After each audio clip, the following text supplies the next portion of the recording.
Hey, what's going on, everybody? Boilon here, and welcome back to another video on Lord of the Rings Home. And now, finally, I have hit level 60. Now, and let's claim my free energy, actually, while we're here. So that obviously doesn't mean a ton, but one thing that I do want to kind of point out is that when you're leveling up your characters from 59 to 60, they do get a pretty sizable boost in their stats. That's one thing that I noticed when I was leveling up characters to level 60, my main arena team, of course. And Elro here, I finally got his passive to level 6. And let me tell you that this actually made a significant difference. But just wanted to point that out. Currently, obviously, we're all waiting for Mines of Moria, which is going to be starting tomorrow. So that's pretty exciting. But first, before we get there, I wanted to talk about some of the things, some of the news that have come out, including the possibility of Aragorn coming to the game. And this would be a separate version, I would imagine, away from Strider. And so and Gandalf, obviously, we're here to talk about the kit, and I'm going to go over Gandalf the Grey's kit and my thoughts of that, although I don't think that we're going to get him much before, honestly, in the next 4 months. I wouldn't be surprised if he's a 4-star unlock and you get like a couple of shards per week or something until all of the chapters of the raids are out. But I saw this. Now, this was shared with me. This is not a doctored photo. It's a bit of a glitchy one, I admit, but it shows here, and I think it was, you could see that there was 5 characters on the right-hand side here. There was Gimli there on the field, and then it said Aragorn gains 4 synergies from. It kind of glitched out a bit here. You can see it looks a bit buggy, but there is no character named Aragorn because that character is Strider in the game right now. So I don't know how this happened exactly. I think this was from going into battle and then clicking on the synergies button, and then this kind of just appeared out of random. Now, that tells me, and it's not too much of a surprise, is it? But I think that this tells us that we're going to be getting Aragorn as part of the Fellowship of the Ring, because currently there is only 2. Well, 3, I guess, in terms of Legolas and Gimli and then Gandalf the Grey, there's 2 characters that we don't have. Now, it doesn't have to necessarily be a 5-man team, but I mean, the Fellowship had quite a few people. So, it makes sense that Aragorn as a separate character is going to come out because Capital Games, for Star Wars anyways, is known for multiple different characters of essentially the same person. So we have currently the Strider version, but we're probably going to get like a kingly or Gondor version of Aragorn, which we will see come to the game for the Fellowship of the Ring. Now, I would really like if they just kind of reworked Frodo, because I don't think they really need a second version of Frodo. Maybe they can just throw on the Fellowship of the Ring tag with him, and he'll get some buffs from the other characters. But we'll take a look at the Gandalf kit because it is quite lengthy and sort of what we can surmise from that. And I think it basically tells us that we are getting more Fellowship of the Ring characters, and that could be, pretty soon. So who knows? With the patch, we could get more information regarding the upcoming characters, including a possibility of Aragorn. So let's jump to the character kit reveal. There's the photo there. So it does say best with Legolas and Gimli because those are the only characters that we know at this point in time. He does have a leader ability for the Fellowship of the Ring as well. So we know that that Legolas has a leader ability for elves. But if you're going to be using this team with these characters, you're going to want to use the leader ability from Gandalf. So let's just go through it a little bit. Some people were talking about the names of the abilities. I think that's because it's their original version or the original text that they said in the books, and what happens in the movie and the names is specific to the movies. That's just my guess. He's light, fellowship, staff, support, and leader in terms of his traits, but let's get on to the actual abilities. And one thing that I wanted to point out, and I don't know, let me know in the comments down below, it almost looks, unless this is a specific dev version of the game, it looks like the game's graphics are actually better. I don't know. I'm looking at this right now. I mean, you can take a look at it here on the video. It looks like it's if you look closely, and maybe it's hard to see on the video, but the character backgrounds and the models of the way that it's shaded, with the Nazgul here, it looks more cinematic. I don't know how to describe it, but the graphics look more polished in this version. So I don't know if this means that there's going to be graphical updates coming, because honestly, this looks a lot better than what we're seeing in the game right now. And I would be completely okay with this. Like, this actually looks really good. maybe we can open this, well, it doesn't really matter. It's the same thing. But anyways, the graphics do look quite stellar, and I would hope one day that we will get this version of it in game. Maybe soon, who knows? So basic ability, Wizard Strike, that has basically an empowered version. So maybe, you know what, we should jump to the passive. Or he actually has 3 abilities. Is it 3 abilities? Yeah, he has 3. I think this is really important, actually. So a lot of them get empowered by this. So special ability 3, you cannot pass. I know some people are going to say, well, you shall not pass because that's the movie version. Anyways, this is important because this is kind of, if you understand the other parts of his kit, and that's why we need to talk about this first. So this is an ability that he has 3 abilities. So this is quite crazy. He's like a pseudo-legendary, in my opinion. He's not a legendary, but he's the only character that I know of that has 3 abilities right now.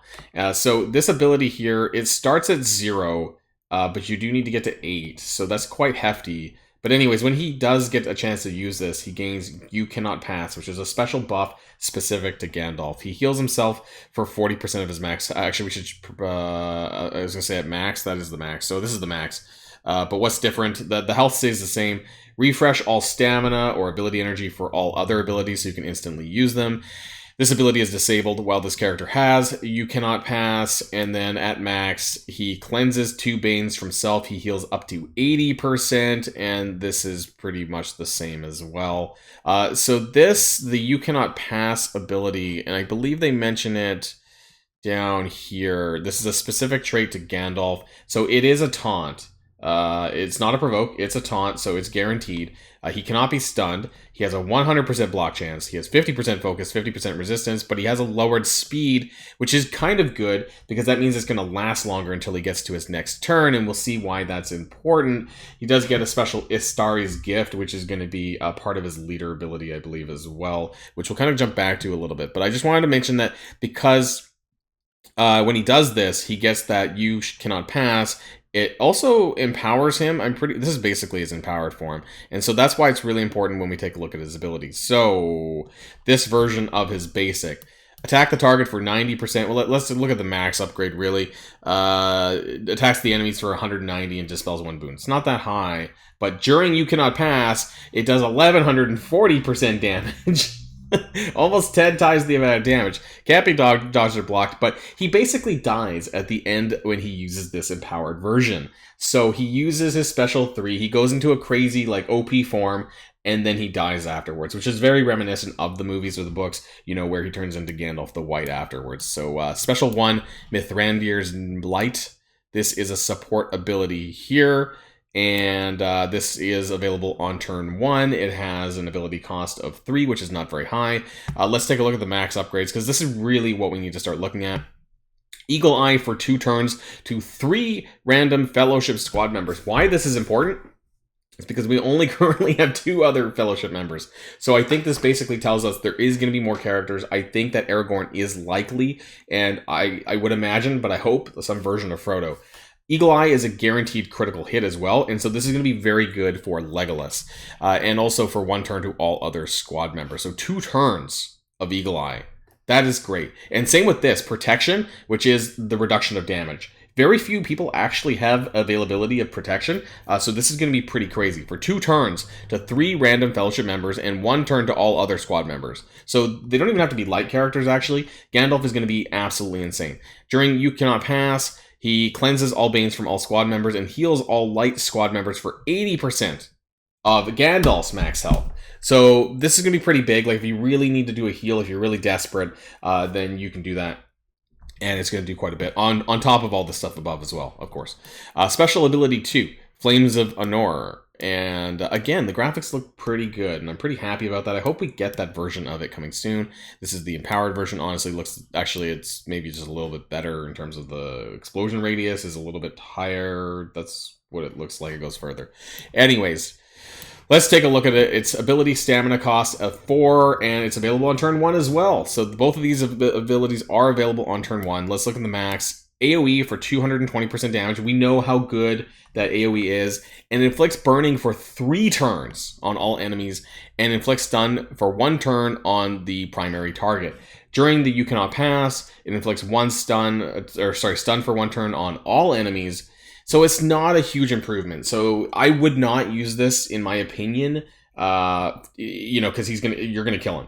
So I would probably rather just use the heal, or yeah, honestly, probably the heal. I think this is what I would do. I would save it for that. But what this means is that when you're using Gandalf, and yes, it has a very large cooldown for his You Cannot Pass, you got to use this strategically, I think, because you're going to want to know that basically when you do this, any other action you take after it, when he takes his turn, he's going to kill himself. So you basically need to be prepared. There's a reason why you're going to want to use this skill. You're not just going to use it willy-nilly. But how do you get? Because it's 8 ability. That's like 8 turns. And so that comes down to his passive and his leader ability. We're going to talk about that. Actually, less about his passive. That's after he dies. So, at max upgrade, on spawn, gain immunity for 1 turn and 1 stack of defensive per Fellowship Squad member. But on his death, he grants haste for 2 turns to 2 random Fellowship allies and grants 2 stamina to 2 random Fellowship allies. So, that's just like a consolation prize for killing him, I guess, after you're using his special 3. But it's his leader ability that you're going to want to be using. So, this character grants Istari's gift to a random ally whenever he uses any of his abilities, while no other ally has it. So only one person can have this. Now, he also gives Fellowship Squad members 20% max health, which is quite good as well.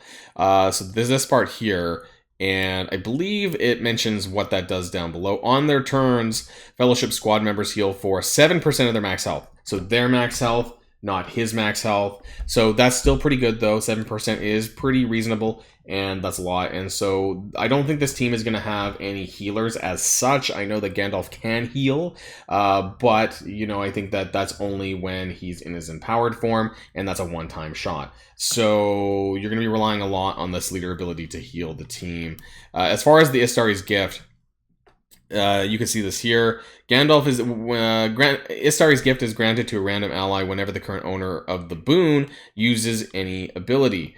When that occurs, dispel it from his current owner and call the ally who granted it for an assist. Then, this is important, Gandalf is then granted 2 stamina to You Cannot Pass if the assisting ally is a Fellowship character, or 1 if they're just a light character. So basically, characters are going to assist, and after assisting, Gandalf is going to get ability energy. And so that's how he's going to get up to that point a little bit faster.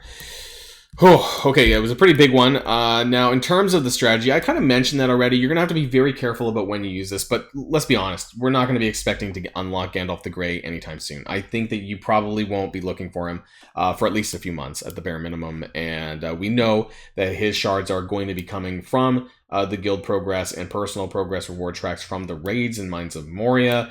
My guess is, honestly, because of the way that his kit is operated, I have this feeling that he's going to be instrumental in like the final chapter of the Mines of Moria when we're presumably fighting the Balrog as a giant boss.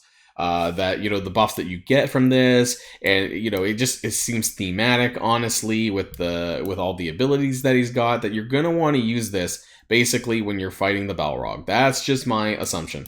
I really like the empowered version of this, which is 80% healing, which is crazy and cleanses all banes, but of course there's also this big one-shot damage here of 1140% if you want to do that as well. So I would not use the other ability, the AoE, because the AoE damage is not improved, but these two are my favorites. That being said, let me know in the comments down below what you think about Gandalf the Grey's Gandalf, oh my god, Gandalf the Grey's kit. Oh my god.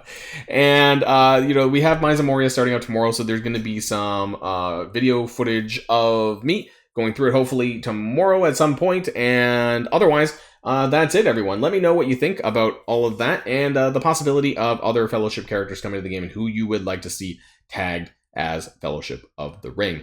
That's it, everybody. Until next time, stay safe and healthy, and I'll see you all later or tomorrow at Mines of Moria. Good luck, everyone, and I'll see you then.